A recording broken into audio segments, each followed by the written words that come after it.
Hey boosters, have you ever had a time in your life when you felt a little bit out of place? Maybe there was a moment when you weren't connecting with people, or possibly you felt like, wow, I don't have the necessary skills to complete this task.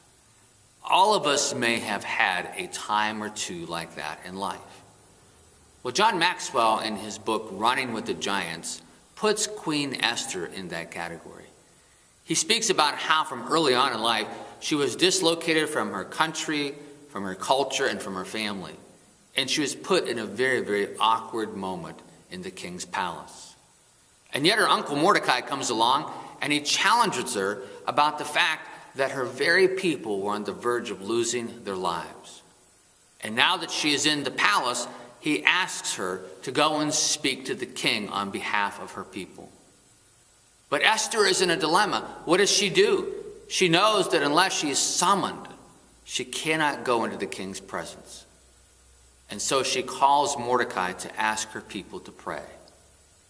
And she steps up to the plate in spite of the risk, and she goes to the king. And previous to that, Mordecai, in helping her through that dilemma, says these words, Esther, how do you know that you were not put in this moment for such a time as this?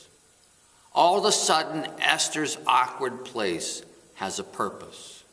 She realizes that it's not just for her, but it's for her people.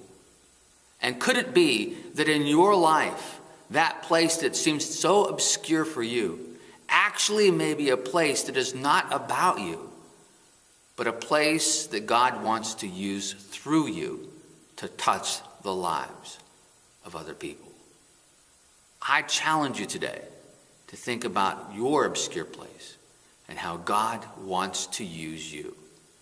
God bless and have a great day.